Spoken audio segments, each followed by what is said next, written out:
Hello students.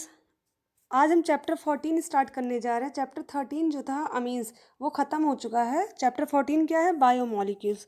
तो सबसे पहले हम जानते हैं कि बायोमोलिक्यूल्स होते क्या हैं। ठीक है, तो बायोमोलिक्यूल्स क्या होते हैं? अ मॉलिक्यूल और a unit of a living substance और a molecule that makes living matter is called biomolecules.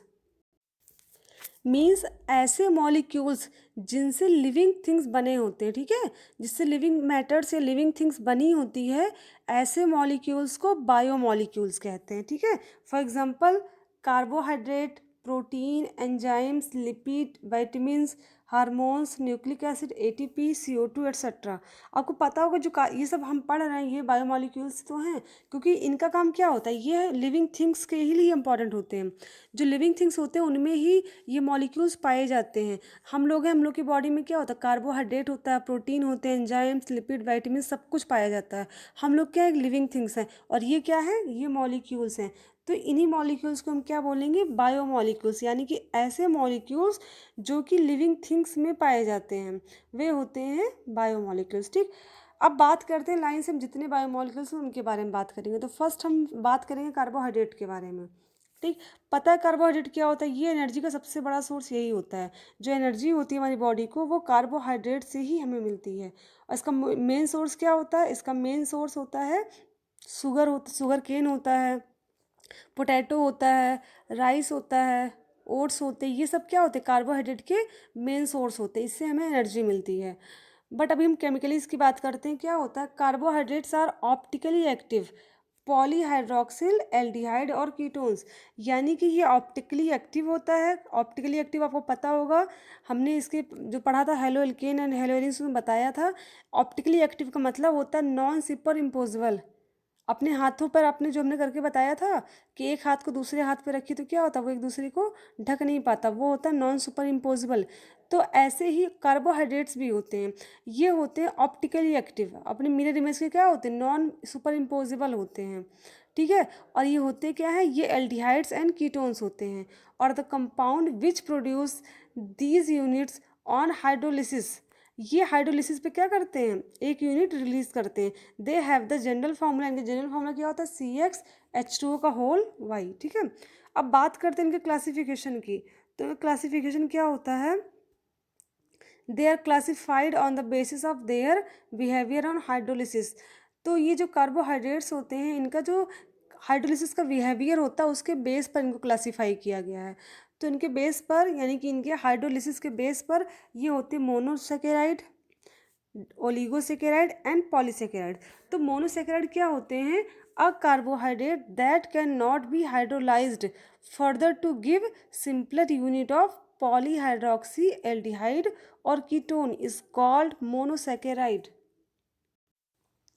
यानी कि मोनोसेकेराइड ऐसे सेकेराइड होते हैं जिनका क्या होता है? फर्दर क्लास हाइड्रोलाइज, यानी कि जिनका फिर से हाइड्रोलिसिस नहीं हो सकता, यानी कि जिनका हाइड्रोलिसिस पॉसिबल होता ही नहीं है। हाँ, ये हाइड्रोलिसिस से फॉर्म होते हैं बट इनका हाइड्रोलिसिस हम नहीं करवा सकते हैं।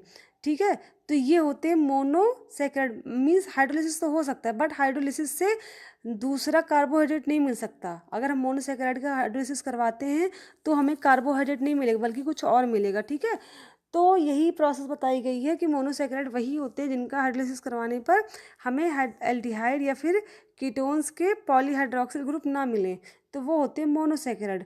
फॉर एग्जांपल ग्लूकोज, फ्रक्टोज, ये सब क्या होते हैं? जाइलोज, ये सब होते हैं मोनोसेकेराइड। इनका फॉर्मूला क्या होता है? C6H12O6। ठीक है, ये इसका फॉर्मूला होता है। अब बात करते हैं ओलिगोसेकेराइड की। ओलिगोसेकेराइड क्या होता है? ओलिगोसेकेराइड होते हैं ऐसे कार्बोहाइड्रेट्स जो कि क्या होते हैं, यानी कि जो ओलिगोसेकेराइड होते हैं वो क्या करते हैं? वो आफ्टर हाइड्रोलिसिस दो या दो से अधिक मोनोसेकेराइड का फॉर्मेशन कर लेते हैं। ठीक है, मतलब ऐसे कार्बोहाइड्रेट्स या फिर ऐसे सेकेराइड्स जो आफ्टर हाइड्रोलिसिस किसका फॉर्मेशन करते हैं? 2 और 2 10, यानी कि दो या दो से अधिक, मतलब 2 से लेकर के 10 तक मोनोसेकेराइड का फॉर्मेशन कर सकते हैं। वो क्या होते हैं? वो होते हैं ओलिगोसेकेराइड। ठीक है, अब ये ओलिगोसेकेराइड होते कितने टाइप्स का? ये भी होते हैं कुछ टाइप के ये भी तो disaccharide, trisaccharide and tetrasaccharide ETC means 10 carbohydrate मतलब मोनोसेकेराइड तक के फॉर्मेशन कर सकते हैं। तो ये di, tri, tetra etcetera type के सेकेराइड होते हैं। इनका एग्जाम्पल क्या एग्जाम्पल है? Maltose, lactose, sucrose. ठीक है, माल्टोज, लैक्टोज, सुक्रोज ये सब क्या होते हैं? ये होते हैं हमारे ओलिगोसेकेराइड। और जो थर्ड सेकेराइड हमारा है वो कौन सा? वो है पॉलीसेकेराइड। पॉलीसेकेराइड क्या होते हैं? ऐसे सेकेराइड जो कि क्या करते हैं? A large number of monosaccharide, यानी कि आफ्टर हाइड्रोलिसिस ये क्या करते हैं? बहुत ज़्यादा नंबर में मोनोसेकेराइड का फॉर्मेशन करते हैं। ये होते हैं पॉलीसेकेराइड्स। यानी कि अगर देखिए बात करते हैं, अगर हम बात करें कार्बोहाइड्रेट्स की, तो अगर कोई कार्बोहाइड्रेट आफ्टर हाइड्रोलिसिस कार्बोहाइड्रेट का फॉर्मेशन नहीं कर पाता है तो फिर वो कैसा होता है? वो होता है मोनो। बट अगर कोई 2 to 10 कार्बोहाइड्रेट का फॉर्मेशन करता है तो वो ओलिगो में आता है। बट कोई 10 से ज़्यादा यानी कि कई सारे नंबर्स में मोनोसेकेराइड का फॉर्मेशन करता है तो वो आता है पॉलीसेकेराइड में। ठीक है, पॉलीसेकेराइड होते क्या हैं? Starch, cellulose, glycogen, gums etcetera, ये होते हैं पॉलीसेकेराइड। ठीक है, तो हमने कार्बोहाइड्रेट्स की क्लासिफिकेशन की बात कर ली। अब हम पढ़ेंगे मोनोसेकेराइड के बारे में। ठीक है, तो देखते हैं मोनोसेकेराइड का फर्स्ट कंपाउंड क्या है? हमारा ग्लूकोज। तो ग्लूकोज हमारे सिलेबस में तो हम उसी की बात करेंगे कि ग्लूकोज का फॉर्मेशन कैसे होता है, इसकी केमिकल प्रॉपर्टी एटसेट्रा, ये सब हम पढ़ेंगे। तो ग्लूकोज आपको पता है इसका फॉर्मूला क्या होता है? C6H12O6। ठीक है, ये इसका फॉर्मूला होता है। अब बात करते हैं आगे, रिएक्शन क्या दिया है? They occur freely in nature as well as in the combined form, यानी कि ये नेचर में कैसे होते हैं? फ्री स्टेट में भी होते हैं और कंबाइंड स्टेट में भी पाए जाते हैं। ठीक है, it is present in sweet fruits and honey, यानी कि ये मीठे फलों में और हनी में पाया जाता है। Ripe grapes also contain glucose in large amounts, यानी कि जो पके हुए अंगूर होते हैं, कच्चे की बात नहीं की है, पके हुए अंगूर की बात की गई है, उसमें भी क्या होता है? ग्लूकोज जो होता है बहुत लार्ज अमाउंट में पाया जाता है। ठीक है, अब देखते हैं इसका प्रिपरेशन मेथड, इसको प्रिपेयर कैसे किया जाता है।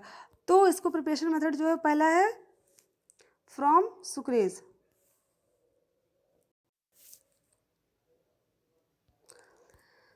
ये मतलब यानी कि शुगर केन जो होता है, गन्ना, उसका जो होता है हाइड्रोलिसिस कराया जाता है। आफ्टर हाइड्रोलिसिस उसका फॉर्मेशन होता है, ग्लूकोज का फॉर्मेशन होता है। ठीक है, सुक्रेज यानी कि हम सुक्रोज की बात करें, हमने सुक्रोज मॉलिक्यूल ले लिया और इसका क्या करा दिया? डाइल्यूट HCl या फिर एल्कोहलिक सल्फ्यूरिक एसिड की प्रेजेंस में हमने करा दिया इसका हाइड्रोलिसिस। हाइड्रोलिसिस मतलब होता है रिएक्शन विद वाटर, यानी कि एडिशन ऑफ वाटर। ठीक है, और इन्वर्टेज एंजाइम की प्रेजेंस में ही ये रिएक्शन होगी। ठीक, इस एंजाइम की प्रेजेंस में रिएक्शन हुई तो क्या होगा? इसका जब हाइड्रोलिसिस होगा तो क्या होगा? ये दो मॉलिक्यूल में टूटेगा, एक तो ग्लूकोज और दूसरा फ्रक्टोज, यानी कि सुक्रोज का हाइड्रोलिसिस कराने से हमें एक ग्लूकोज का मॉलिक्यूल मिलता है और एक सुक्रोज का मॉलिक्यूल मिलता है। ठीक है, ये तो हो गया हमारा फर्स्ट प्रिपरेशन मेथड। अब सेकंड क्या है? From starch. स्टार्च से कैसे बनता है? स्टार्च जो होता है वो पता होगा पॉलीसेकेराइड होता है। इसका फॉर्मूला क्या होता है? C6H10O5 का होल एन। ये होगा हमारा स्टार्च या फिर सेलुलोज की बात कर लेते हैं। इसका हम कराएंगे हाइड्रोलिसिस। तो एक चीज़ ध्यान रखिएगा, कभी भी अगर हमें हाइड्रोलिसिस करवाना है तो जितने भी मॉलिक्यूल्स हमने इसके लिए होते हैं, हमने N मॉलिक्यूल लिया है तो N-1 यानी कि वाटर के मॉलिक्यूल हमेशा एक कम लेते हैं, यानी कि N-1 का यूज़ करेंगे। तो इससे क्या हो जाएगा? इसका भी हम डाइल्यूट HCl या फिर डाइल्यूट H2SO4 की प्रेजेंस में रिएक्शन कराते हैं, वो भी किस टेम्परेचर पर? 393 टेम्परेचर पर, 2 से 3 एटमॉस्फेरिक प्रेशर पर। ठीक है, और क्या बन जाता है? ग्लूकोज। N नंबर में ग्लूकोज बनता है। ठीक है, यानी कि हमने जितने नंबर्स यहाँ पर सेलुलोज के यूज़ किए उतने नंबर में हमारे ग्लूकोज का फॉर्मेशन हो जाएगा। ठीक है, तो ये हो गए हमारे ग्लूकोज के preparation method from cane sugar and from starch. अब हम बात करते हैं ग्लूकोज के स्ट्रक्चर की। ग्लूकोज का स्ट्रक्चर होता कैसे? स्ट्रक्चर ऑफ ग्लूकोज बात कर लेते हैं कि इसका स्ट्रक्चर कैसा होता है। तो ग्लूकोज में क्या होता है? It is an aldohexose and also known as dextrose. ये एक एल्डोहेक्सोज होता है। एल्डोहेक्सोज का मतलब होता है इसमें एल्डिहाइड ग्रुप होता है। ग्लूकोज में क्या होता है? एल्डिहाइड ग्रुप होता है। हेक्सोज का मतलब है 6 कार्बन। 6 कार्बन के साथ क्या होता है? एल्डिहाइड ग्रुप होता है। इससे हम लोग क्या कहते हैं? इसे डेक्सट्रोज भी कहा जाता है। किसको? ग्लूकोज को। It is monomer of many of the larger carbohydrate such as starch, cellulose, यानी कि जो स्टार्च होते हैं, सेलुलोज होते हैं, सब पॉलीमर्स होते हैं ना, क्योंकि इनका हम लोग क्या लिखते हैं H10O6 का होल एन लिखते हैं। और अगर हम बात करें इनके मोनोमर्स की, तो इनके मोनोमर्स ही क्या होते हैं, ग्लूकोज होते हैं, ठीक है। Its molecular formula was found to be C6H12O6, ये ग्लूकोज का मॉलिक्यूलर फार्मूला होता है। अब इसकी हम स्ट्रक्चर की बात करते हैं, तो ओपन चेन स्ट्रक्चर इसका ऐसे फॉर्म होता है, ठीक है। ये है डी ग्लूकोज, डी का मतलब को पता होगा डेक्स्ट्रो रोटेटरी, हमने बात की थी ना जब हमने आपको पढ़ाया था ये जो ऑप्टिकली एक्टिव कंपाउंड कैसे होते, तुमने डेक्स्ट्रो और लीवो की बात की थी। डी मतलब डेक्स्ट्रो एंड एल मतलब क्या होता है, लीवो, डेक्स्ट्रो एंड लीवो। आपको पता होगा कि डेक्स्ट्रो मतलब क्या होता है, क्लॉकवाइज रोटेशन होता है dextro, and anti clockwise rotation होता है तो लीवो होता है रोटेशन, ठीक है। तो ये ग्लूकोज का स्ट्रक्चर कौन सा, डेक्स्ट्रो रोटेशन है, ठीक है। डेक्स्ट्रो रोटेशन में क्या होता है, OH ग्रुप, देखिए 3 OH ग्रुप इधर लगे हुए हैं, और लीवो ग्रुप में क्या है, 3 OH ग्रुप इधर लगे, मीन्स इनका अगर हम बात करें डेक्स्ट्रो और लीवो की बात करें, तो ये क्या होते हैं, एक दूसरे के मिरर इमेज होते हैं, ठीक है। ये मिरर इमेज होते हैं, देखिए मिरर आज सपोज यहाँ पे रखा होता तो क्या होता है, ये इधर की तरफ तो होता है, ये मिरर इमेज होते हैं, ठीक है। और यहाँ पे एल्डिहाइड ग्रुप ये लगा CHO, तो ये होता है एल्डोहेक्सोस, इसीलिए इसे कहते हैं क्योंकि ग्लूकोज में जो होता है एल्डिहाइड ग्रुप पाया जाता है, ठीक है। तो ये हो गया इसका ओपन चेन स्ट्रक्चर। अब बात करते हैं ग्लूकोज के साइक्लिक स्ट्रक्चर की। ये देखिए ये ग्लूकोज का साइक्लिक स्ट्रक्चर है, ठीक है। इसमें ये क्या होता है, यहाँ पर कुछ नहीं, थोड़ा सा चेंजेस बस है। CHO ग्रुप होता है, यहाँ पर ये बॉन्ड, यहाँ पर ऑक्सीजन के बीच में क्या होता है, ये ऑप्शन बॉन्ड बना लेते, ये क्या है, अल्फा डी पॉजिटिव। अब डी का मतलब डेक्स्ट्रो होता है, अल्फा का मतलब क्या होता है, अल्फा कार्बन, ठीक है। यहाँ पर क्या दे, बीटा डी, यानी कि बीटा कार्बन। अब देखिए बात करते हैं अल्फा क्या होता है, बीटा कार्बन क्या होता है, ठीक है, इसकी बात कर लेते हैं। अगर हम अल्फा की बात करें, अल्फा डी ग्लूकोज की, तो आप देखिए जरा, ये कार्बन का, ये फर्स्ट कार्बन है, first, second, third, fourth, fifth and ये 6 कार्बन है, ठीक। तो फर्स्ट कार्बन की जो राइट साइड है वहाँ पर OH प्रेजेंट होता है, ठीक है, यानी कि ये क्लॉकवाइज होता है। और जो यहाँ पर है, अगर हम इस वाले की बात करें, तो यहाँ पर जो फर्स्ट कार्बन है उसके लेफ्ट साइड में OH प्रेजेंट होता है, ठीक है।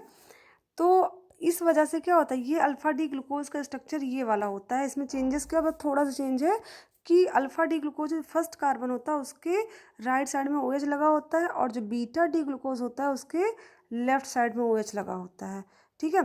बाकी स्ट्रक्चर आप देखिए, बाकी स्ट्रक्चर पूरा का पूरा सेम है, एज इक्वल, एकदम सेम है सब कुछ। यहाँ पर देखिए OH HOH OH HOH, ठीक है। बस क्या है, चेंज कहाँ पर है, फर्स्ट कार्बन पर चेंज है, जो भी चेंज है वो कहाँ पर है, वो फर्स्ट कार्बन पर है।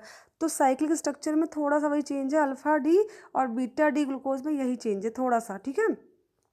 और हाँ एक चीज़ और ध्यान दीजिएगा, ये होता है प्लेन के बिलो OH ग्रुप, और ये प्लेन के अबव होता है OH ग्रुप, ठीक है। क्योंकि प्लेन तो हमारा यही है, ये पूरा, ये क्या है, ये बिलो है, और ये क्या है, प्लेन के अप, मतलब ऊपर है OH ग्रुप। तो ये हो गया ग्लूकोज का स्ट्रक्चर, ठीक है।